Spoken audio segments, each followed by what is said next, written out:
Hello students, आज हम लोग बात करने वाले हैं इकोनॉमिक्स 12th क्लास के चैप्टर सेकंड का सेकंड सेशन। क्योंकि लास्ट क्लास में हमने चैप्टर सेकंड की फर्स्ट क्लास की थी और ये थोड़ा सा रह गया है जो कि आज हम इसको स्टडी करने वाले हैं। तो आते हैं सीधे टॉपिक पर। इसमें कुछ क्वेश्चंस हम लोगों ने पढ़ लिए थे, जैसे कि राष्ट्रीय आय क्या है या घरेलू आय क्या है, या फिर चालू कीमतों पे जीडीपी और स्थिर कीमतों पे जीडीपी क्या है, उसके बीच में क्या डिफरेंसेस है।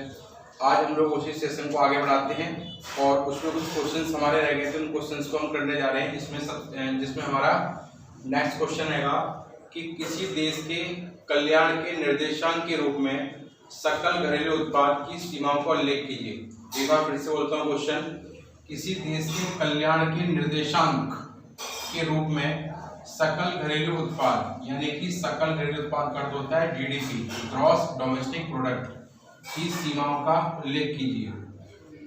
नॉर्मली क्या होता है कि जीडीपी का अर्थ होता है एक देश के अंदर एक वर्ष में बनने वाली वस्तु और सेवा।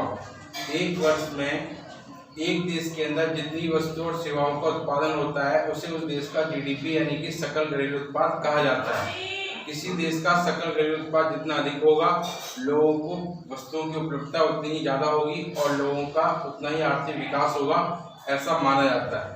लेकिन कभी कभी ऐसा भी होता है कि कुछ ऐसे कारण होते हैं जब जीडीपी में वृद्धि, जब उत्पादन में वृद्धि होने के बावजूद भी कल्याण में वृद्धि नहीं होती। जैसे कि सबसे पहला है हमारा आय का वितरण।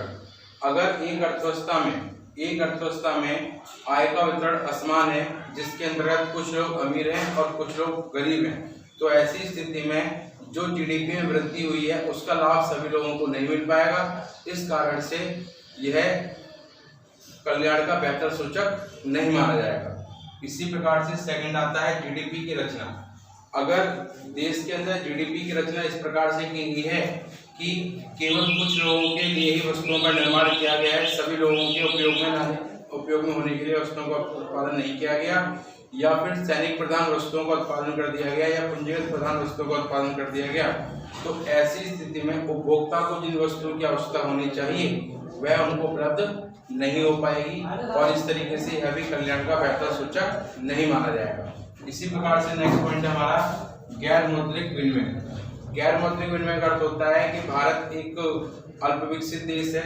अल्प विकसित या विकासशील देशों में प्राय अधिकतर लेन देन आज भी गैर मौद्रिक रूप में होते हैं, जिसमें मुद्रा के माध्यम से क्रय विक्रय नहीं किया जाता। लेकिन जीडीपी के अंतर्गत केवल वही लेन देन शामिल किए जाते हैं जिन्हें मुद्रा में किया जाता है, जिसके कारण से भी गैर मौद्रिक लेन देन को शामिल न करने के कारण जीडीपी को कल्याण का बेहतर सूचक नहीं माना जाता। इसी प्रकार से नेक्स्ट पॉइंट है हमारा बाह्यताएं यानी बाहरी प्रभाव। ऐसे कार्य जिनको करने से किसी दूसरे के ऊपर प्रभाव पड़े, इस प्रकार के कार्यों को बाहरी प्रभाव कहा जाता है।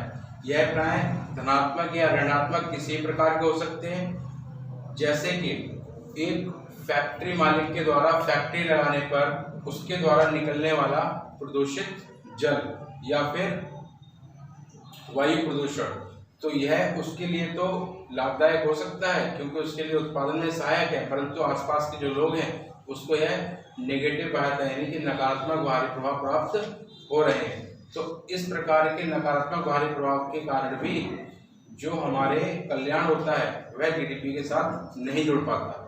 तो ये सारे के सारे हमारे कुछ पॉइंट्स हैं जो ये बताते हैं कि कल्याण का जीडीपी के साथ बेहतर संबंध स्थापित नहीं हो पाता, अर्थात कल्याण और जीडीपी के बीच में ये सीमाएं हैं। इसके बाद हमारा नेक्स्ट क्वेश्चन आता है कि जीडीपी ऑफ स्पाइक का क्या अर्थ है। जीडीपी ऑफ स्पाइक का क्या अर्थ है? तो हमें बताना है कि जीडीपी ऑफ स्पाइक का अर्थ होता है कि चालू कीमतों पर जीडीपी और स्थिर कीमतों पर जीडीपी के अनुपात को जीडीपी ऑफ स्पाइक कहा जाता है। एक बार फिर से, जीडीपी ऑफ स्पाइक का अर्थ होता है चालू कीमतों पर जीडीपी और स्थिर कीमतों पर जीडीपी के अनुपात को जीडीपी ऑफ स्पाइक कहा जाता है। उसका नेक्स्ट क्वेश्चन आता है हमारा कि देश की घरेलू सीमा से क्या अभिप्राय है। देश की घरेलू सीमा से क्या अभिप्राय है? तो देश की घरेलू सीमा से क्या अभिप्राय है, इसका राजनीति में अलग अर्थ लिया जाता है, अर्थशास्त्र में इसका अलग अर्थ लिया जाता है। अर्थशास्त्र के अनुसार एक देश की घरेलू सीमा का अर्थ होता है वह भौगोलिक क्षेत्र जहां एक देश की सरकार के द्वारा वह क्षेत्र नियंत्रित किया जा रहा है। वह भौगोलिक क्षेत्र जहां एक देश की सरकार के द्वारा वह क्षेत्र नियंत्रित किया जा रहा है और जिसके अंदर व्यक्ति, वस्तु और पूंजी स्वतंत्र रूप से परिचालित होती है। जिसके अंदर व्यक्ति, वस्तुएं तथा पूंजी स्वतंत्र रूप से परिचालित होती हैं। इसका अर्थ होता है कि जहां व्यक्ति विभिन्न प्रकार की वस्तुओं को और पूंजी के लेन देन को आसानी से कर सकता हो, इस प्रकार के भौगोलिक क्षेत्र को घरेलू सीमा कहा जाता है। एक देश की घरेलू सीमा में जो विदेशी दूतावास है उनको उस देश की घरेलू सीमा नहीं माना जाता, जबकि किसी देश के जैसे भारत के दूतावास अगर अन्य देशों में हैं तो वह क्षेत्र भारत की घरेलू सीमा माना जाएगा। परंतु यदि विदेशी दूतावास भारत के अंदर है तो उस क्षेत्र को भारत की घरेलू सीमा में शामिल नहीं किया जाता। तो इस प्रकार से घरेलू सीमा का अर्थ वह भौगोलिक क्षेत्र जहां सरकार का नियंत्रण है और जिसके अंदर व्यक्ति, वस्तुएं और पूंजी का लेन देन हो रहा है। इसके बाद अगला क्वेश्चन आता है हमारा। नेक्स्ट क्वेश्चन के अंदर हम लोग देखते हैं कि यहाँ पर अब हमारा न्यूमेरिकल सेशन शुरू होता है, जो कि राष्ट्रीय के अंदर काफी महत्वपूर्ण है और कई सारे बच्चे इस सेशन में काफी परेशान से रहते हैं क्योंकि उन्हें मोस्ट ऑफ चीजें समझ में नहीं आती। लेकिन यहाँ पर मैं आपको पूरी एकदम सही तरीके से समझाऊंगा, जिसको आप बहुत ही अच्छी तरीके से और आसान तरीके से समझेंगे। बस आपको थोड़ा सा 2-3 बार इसको प्रैक्टिस करने की जरूरत है। तो आज से हम लोगों का एक नया सेशन शुरू होने जा रहा है चैप्टर 2 से ही, और चैप्टर 2 के अंदर हम लोग केवल इंट्रोडक्शन जानेंगे कि आगे जो हमको चैप्टर 3 में न्यूमेरिकल्स बनाने हैं उन्हें हम किस तरीके से बनाएंगे। तो चैप्टर 2 के अंदर हम लोगों को ये जानना है कि राष्ट्रीय से संबंधित जो न्यूमेरिकल्स है वो किस किस चीज़ पे बेस्ड है। तो हम लोग इस सेशन को स्टार्ट करते हैं। इसमें हमने टॉपिक का नाम दिया है राष्ट्रीय से संबंधित समुच्चय। नॉर्मली क्या होता है कि राष्ट्रीय जो है वो 2 स्तर पर निकाली जाती है, एक कारक लागत पर और एक बाजार कीमत पर। कारक लागत यानी एफसी को बोलते हैं फैक्टर कॉस्ट, इसको कारक लागत या साधन लागत कहते हैं। दूसरा होता है एमपी मार्केट प्राइस, इसको बाजार कीमत कहते हैं। राष्ट्रीय या उससे संबंधित अन्य जितने भी समुच्चय हैं उनको 2 स्तर पर निकाला जाता है, या तो फैक्टर कॉस्ट के आधार पर निकाला जाता है या मार्केट प्राइस के आधार पर निकाला जाता है।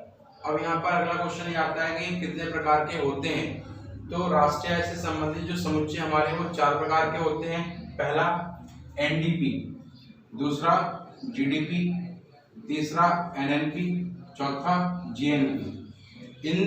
इनमें फर्स्ट जो 2 है हमारे ये घरेलू को दिखाते हैं। डी मतलब डोमेस्टिक, घरेलू, ये घरेलू को दिखाते हैं। एक बार ये नेट होता है, एक बार ग्रॉस होता है। इसी प्रकार से बाकी जो 2 हैं ये नेशनल को दिखाते हैं। सेकंड नंबर पे अगर एन जब भी आता है, इसमें सेकंड नंबर पे एन जब भी आएगा उसको नेशनल बोला जाएगा, इनकी राष्ट्रीय। तो सेकंड नंबर पे एन है तो ये राष्ट्रीय को दिखाते हैं, एक बार शुद्ध यानी नेट और एक बार सकल यानी ग्रॉस। क्योंकि अगर हम फैक्टर कॉस्ट पे निकाल रहे हैं तो इनके साथ सब में एफसी लगा दिया जाएगा, एफसी एफसी एफसी और एफसी।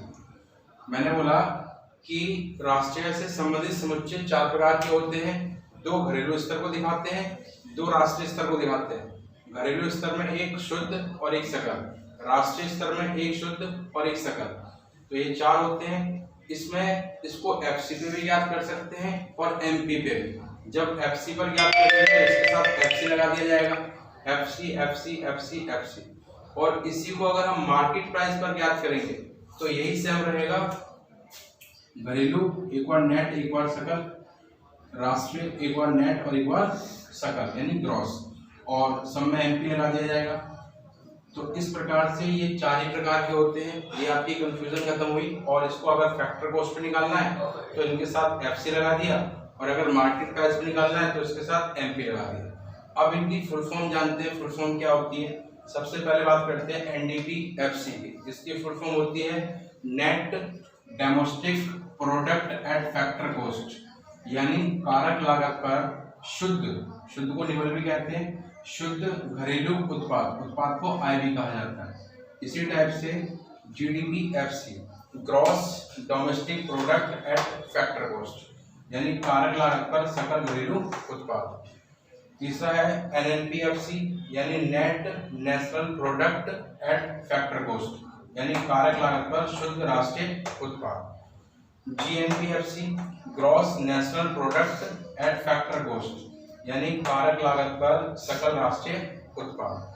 तो इस प्रकार से हमारे शुरू के दो डोमेस्टिक को दिखा रहे हैं और लास्ट के दो नेशनल को दिखा रहे हैं। तो यह इनकी फुल फॉर्म होती है, इसको आप लोग सही से याद कर लें ताकि आगे कंफ्यूजन ना हो। इसी प्रकार से यहाँ पर जैसे शुद्ध है, शुद्ध को निवल भी कहते हैं और इंग्लिश में इसको नेट कहा जाता है। घरेलू है, घरेलू को देशी भी कहते हैं, इंग्लिश में इसको डोमेस्टिक कहा जाता है। उत्पाद, उत्पाद को आय भी कहते हैं और इंग्लिश में इसको प्रोडक्ट या फिर इनकम कह दिया जाता है। तो यहाँ पर कुछ वर्ड ऐसे होंगे जिनका एक से ज़्यादा मीनिंग होगा हिंदी का, लेकिन इंग्लिश का एक ही होगा, तो वो मैं आपको साथ साथ बताता चलूँगा ताकि आपको उसमें किसी प्रकार की कोई प्रॉब्लम ना हो। तो चैप्टर सेकंड के अंदर केवल ये हमारा इंट्रोडक्शन था जो कि हमने ये समझा है। अब चैप्टर थर्ड नेक्स्ट क्लास में स्टार्ट करेंगे हम लोग। उसके अंदर हम यह देखेंगे कि अलग अलग विधियों से किस तरीके से हम राष्ट्रीय ज्ञात करते हैं, या इन चारों में से अगर हमको कुछ भी चीज़ ज्ञात करनी हो तो उसको हम कैसे ज्ञात करेंगे। तो ये सब हमारा चैप्टर था, इसको आप सही से दोबारा से स्टडी करें और इसमें कोई भी बात अगर आपको समझ में ना आई हो या कोई डाउट हो तो आप उसको कमेंट करके पूछें। साथ ही साथ में अब हम लोग 12th क्लास की अपनी वैसी क्लासेस स्टार्ट करने जा रहे हैं, ऑफलाइन क्लासेस। तो अगर किसी को एडमिशन लेना है उसमें तो आप लोग मुझसे कांटेक्ट कर सकते हैं। इसका कांटेक्ट नंबर मैं आपको डिस्क्रिप्शन में दे दूंगा और आप लोग मुझे कांटेक्ट कर सकते हैं क्लासेस स्टार्ट करने के लिए। बाकी आप लोगों को ये क्लासेस कैसे लगी कमेंट करके जरूर बताएं आप लोग, और आप लोग कंटिन्यू रहें मेरे साथ। इसके साथ साथ आप इसको ज़्यादा से ज़्यादा लाइक करें, सब्सक्राइब करें और लोगों को शेयर करें। Thank you very much.